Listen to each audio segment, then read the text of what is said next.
નમસ્કાર મિત્રો, જ્ઞાન સાધનામાં તમારું હાર્દિક સ્વાગત છે।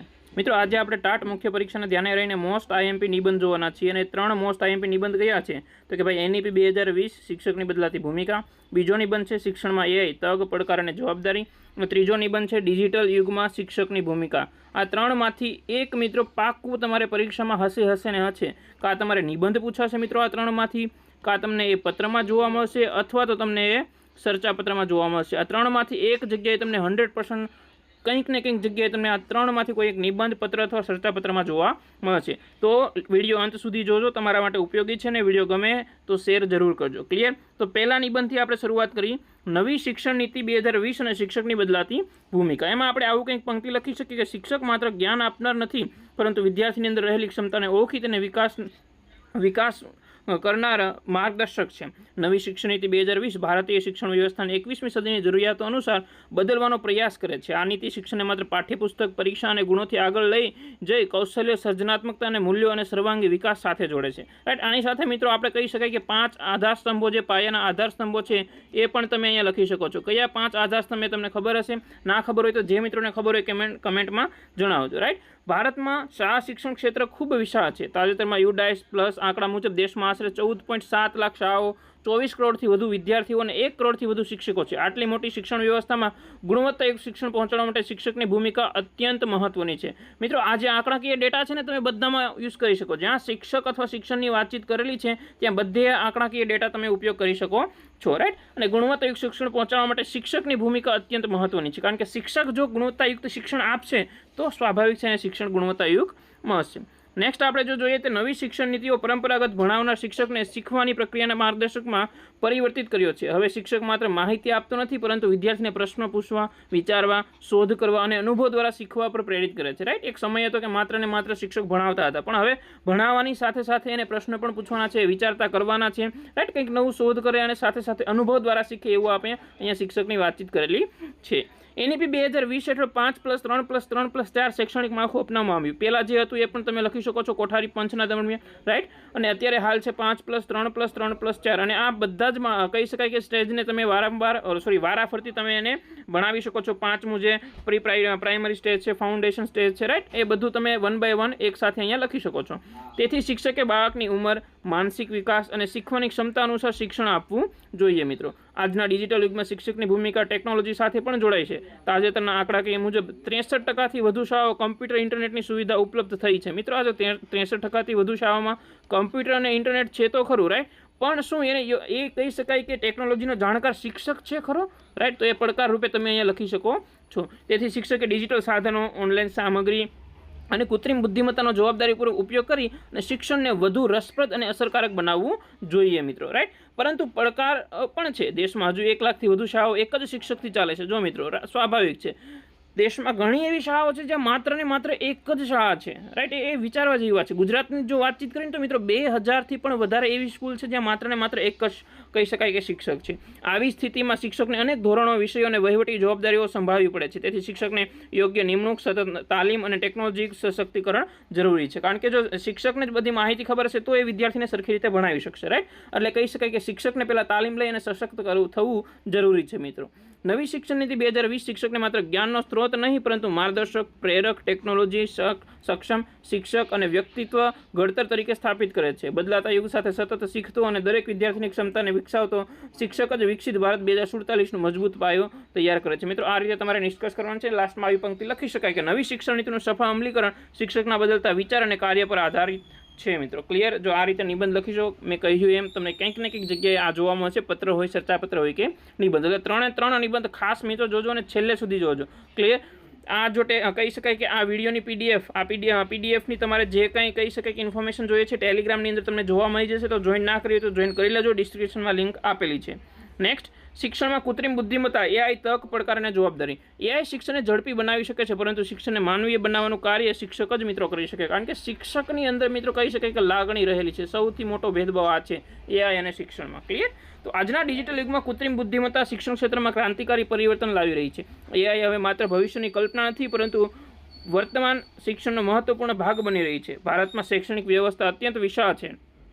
યુડાઇસ પ્લસના તાજેતરના આંકડા મુજબ દેશના આશરે 14.70 લાખ શાળાઓ, 24 કરોડ વિદ્યાર્થીઓ અને 1 કરોડથી શિક્ષકો છે. આટલી મોટી શિક્ષણ વ્યવસ્થામાં દરેક વિદ્યાર્થી સુધી ગુણવત્તાયુક્ત અને વ્યક્તિગત શિક્ષણ પહોંચાડવી એઆઈ ઉપયોગી બની શકે છે મિત્રો. રાઈટ, ઘરે ઘરે આરામથી એઆઈ થકી વિદ્યાર્થી પોતાની રીતે વ્યક્તિગત લક્ષ્ય અથવા તો કહી શકાય કે પોતાની ગતિ અનુસાર શિક્ષણ મેળવી શકે છે. આ જે આંકડા મેં અત્યારે આપ્યા ને મિત્રો, ત્રણેય નિબંધમાં મેં વર્ણવી લીધેલા છે, જેથી તમને ખબર પડે કે તમે ત્રણેયમાં આ આંકડાઓ અહીંયા લખી શકો છો મિત્રો. નેક્સ્ટ આપણે વાતચીત કરીએ. એઆઈ વિદ્યાર્થીની શીખવાની ગતિ, રસ અને ક્ષમતા અનુસાર વ્યક્તિગત શિક્ષણ આપી શકે છે. મુશ્કેલી વિષયોને સરળ ભાષામાં સમજાવી, તરત પ્રતિસાદ આપવો, પ્રશ્નો તૈયાર કરવા અને નબળા વિષયો ઓળખવામાં એઆઈ મદદરૂપ બને છે. એઆઈ શિક્ષક માટે પાઠ આયોજન, અભ્યાસ સામગ્રી, પ્રશ્ન બેંક અને મૂલ્યાંકન તૈયાર કરવામાં સહાયક બની શકે છે. પરિણામે શિક્ષકને વિદ્યાર્થીઓના માર્ગદર્શક અને સર્જનાત્મક પ્રવૃત્તિઓ માટે વધુ સમય મળી શકે છે. ભારતમાં ડિજિટલ શિક્ષણનો વિસ્તાર વધી રહ્યો છે. વર્ષ 2019-20માં 22.3% શાળાઓમાં ઇન્ટરનેટ સુવિધાઓ હતી. 2023માં 53.9% થઈ. કમ્પ્યુટર ધરાવતા શિક્ષકોમાં શાળાઓનું પ્રમાણ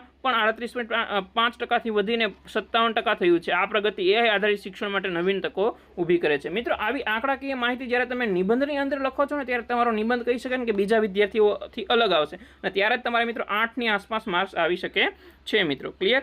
નેક્સ્ટ આપણે જોઈએ. એઆઈ દ્વારા મળતી દરેક માહિતી સાચી હોય તે જરૂરી નથી. ખોટી માહિતી, નકલ, અતિ નિર્ભરતા અને વિચારશક્તિમાં ઘટાડો જેવા પડકારો ઊભા થઈ શકે છે. ઉપરાંત દરેક વિદ્યાર્થી પાસે સ્માર્ટ ઉપકરણ, ઇન્ટરનેટ અને ડિજિટલ સુવિધા ઉપલબ્ધ નથી. તેથી એઆઈ અસમાન ઉપયોગ શૈક્ષણિક અસમાનતા વધારી શકે છે, કારણ કે બધા વિદ્યાર્થી કહી શકાય કે આર્થિક રીતે મિત્રો સદ્ધર હોતા નથી. વિદ્યાર્થીઓની વ્યક્તિગત માહિતીની ગોપનીયતા, ડેટાની સુરક્ષા અને એઆઈમાં રહેલી પૂર્વગ્રહો પણ ગંભીર મુદ્દો છે. યુનેસ્કોએ પણ એઆઈના ઉપયોગમાં સમાનતા, ગોપનીયતા, સુરક્ષા અને માનવી અધિકારોનું રક્ષણ જરૂરી ગણાવ્યું મિત્રો. રાઈટ, ચલો નેક્સ્ટ હવે નિષ્કર્ષ તરફ આગળ વધીએ. એઆઈનો ઉપયોગ શિક્ષકના માર્ગદર્શક હેઠળ નૈતિક અને જવાબદારી સાથે થવો જોઈએ. વિદ્યાર્થીઓએ એઆઈની માહિતી ચકાસણી કરવી, સ્વતંત્ર વિચારશક્તિ જાળવવી અને એઆઈને નકલનું સાધન નહીં પરંતુ શીખવાના સહાયક તરીકે ઉપયોગમાં લેવો જોઈએ. એઆઈ માટે એક મહત્વપૂર્ણ તક છે, પરંતુ તેનો યોગ્ય ઉપયોગ જ તેનો લાભ સાર્થક બનાવે છે. એઆઈ શિક્ષકનો વિકલ્પ નહીં પરંતુ શિક્ષકનો સશક્ત સહાય છે. અને આ રીતે પંક્તિ લખી શકો છો કે એઆઈ પાસે માહિતીનો ભંડાર છે, પરંતુ શિક્ષક પાસે માનવતા, સંવેદના અને સંસ્કાર છે મિત્રો. ક્લિયર? તો આ રીતે એઆઈ અને શિક્ષક વિશે જો તમને નિબંધ પૂછાય મિત્રો, તો સરસ મજાનો આ રીતે તમે લખી શકો છો. ક્લિયર? નેક્સ્ટ જોઈએ એન્ડ લાસ્ટ કહી શકાય કે ડિજિટલ યુગમાં, રાઈટ, અહીંયા લખવાની મિસ્ટેક થયેલી છે. ડિજિટલ યુગમાં શિક્ષકની ભૂમિકા. પ્રસ્તાવના આપણે આ રીતે લખી શકીએ કે ટેકનોલોજીની માહિતી આપે છે. રાઈટ, આપણે ટેકનોલોજી શું આપે છે? માત્ર ને માત્ર માહિતી, પરંતુ માહિતીમાંથી જ્ઞાન અને જ્ઞાનમાંથી મૂલ્યનું ઘડતર કોણ કરે છે મિત્રો? શિક્ષક કરે છે. આવી સરસ મજાની પંક્તિ તમે અહીંયા લખી શકો છો. 21મી સદીમાં ડિજિટલ ટેકનોલોજીએ શિક્ષણનું સ્વરૂપ ઝડપથી બદલ્યું છે. Smartphone, internet, smart board, online શિક્ષણ, ડિજિટલ પ્લેટફોર્મ અને કૃત્રિમ બુદ્ધિમત્તા હવે શિક્ષણના મહત્વપૂર્ણ સાધનો બન્યા છે. આ પરિવર્તન સાથે શિક્ષકની ભૂમિકા પણ પરંપરાગત જ્ઞાનદાતામાંથી ડિજિટલ માર્ગદર્શક, શીખવાની પ્રક્રિયાનો સૂત્રધાર અને મૂલ્ય ઘડતર કરતા તરીકે પણ વિકસી રહ્યું છે મિત્રો. ક્લિયર? તો આ રીતે પ્રસ્તાવના લખવાની છે. ખાસ યાદ રાખજો, ટોપિકને અનુસાર લખજો. વિષયાંતર પ્રસ્તાવનામાં ના થવી જોઈએ. જો પ્રસ્તાવનામાં વિષયાંતર થયું એટલે સમજી લો માર્ક્સ તમારે 3 થી 4 જ આવશે નિબંધમાં. ક્લિયર મિત્રો? ચલો નેક્સ્ટ. વર્તમાન શિક્ષણ ક્ષેત્રની સ્થિતિ. ભારતમાં શાળા શિક્ષણનું ક્ષેત્ર અત્યંત વિશાળ છે. તાજેતરમાં યુડાઇસ પ્લસ આંકડા મુજબ દેશમાં કેટલી મિત્રો કહી શકાય કે શાળા છે 14.7, એટલે તમે આશરે લખી શકો છો 15 લાખ શાળાઓ, અને અહીંયા 25 કરોડ વિદ્યાર્થી આશરે લખી શકો છો. 1 કરોડથી વધુ શિક્ષકો છે. જે ડિજિટલ માળખામાં પણ નોંધપાત્ર સુધારો થયો છે. વર્ષ 2019-20 આશરે 22% શાળાઓ ઇન્ટરનેટની સુવિધા હતી, જ્યારે 2023-24માં 54% થયું છે. તે જ રીતે કમ્પ્યુટર સુવિધાનું માળખું શાળાઓમાં પ્રમાણે આશરે 39%થી વધીને 57% થયું છે. આ આંકડાઓ ડિજિટલ શિક્ષણની વધતી તકો દર્શાવે છે, પરંતુ હજુ દરેક શાળામાં સુધી સમાન સુવિધા પહોંચતી નથી મિત્રો. જો આ આંકડા મેં આગળ એઆઈમાં પણ લીધા હતા, કારણ કે બંને એક કહી શકાય કે શેની સાથે કનેક્ટેડ છે? ડિજિટલ શિક્ષણ સાથે. એટલા માટે. ક્લિયર? અને તમને ખબર પડે કે ભાઈ આંકડાઓની માહિતી મારે કયા નિબંધમાં કઈ રીતે વાપરવી, એટલા માટે મેં અહીંયા લીધેલા છે.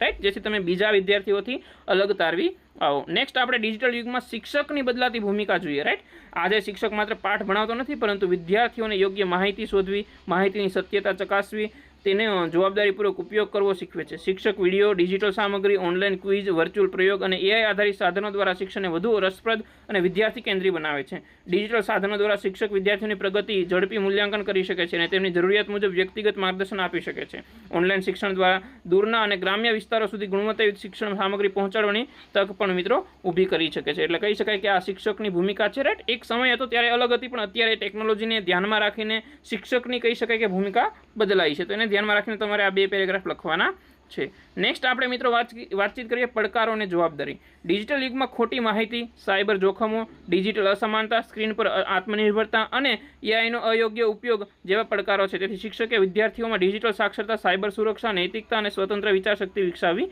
જરૂરી છે મિત્રો. રાઈટ. ઉપસારમાં લખી શકો છો કે ડિજિટલ યુગમાં ટેકનોલોજી શિક્ષકનો વિકલ્પ નથી, પરંતુ સશક્ત સહાયક છે. બદલાતા સમય સાથે સતત શીખતો, નવી ટેકનોલોજી અપનાવે અને માનવીય મૂલ્યનું જતન કરતો શિક્ષક જ ભવિષ્યના સક્ષમ નાગરિક બનવાનું ઘડતર કરી શકે છે. અંતમાં આ રીતે તમે પંક્તિ પણ લખી શકો છો કે ડિજિટલ સાધનો શિક્ષણને ગતિ આપે છે, પરંતુ શિક્ષક જ શિક્ષણની દિશા આપે છે મિત્રો. ક્લિયર? તો ફરી વખત કહું છું, આ 3 નિબંધ છે. 3માંથી કોઈ પણ એક નિબંધ તમારે પરીક્ષામાં મિત્રો કહી શકાય કે 100% પૂછાશે. ક્લિયર? એટલે પાકા કરી જ નાખજો. આ રીતે ગોખીને જાઓ તો પણ મિત્રો ચાલશે. ક્લિયર? અને જો તમારે આની PDF જોઈએ તો ટેલિગ્રામની લિંક મેં ડિસ્ક્રિપ્શનમાં આપેલી છે, ત્યાં તમે જોઈન થઈ જજો. જય હિન્દ.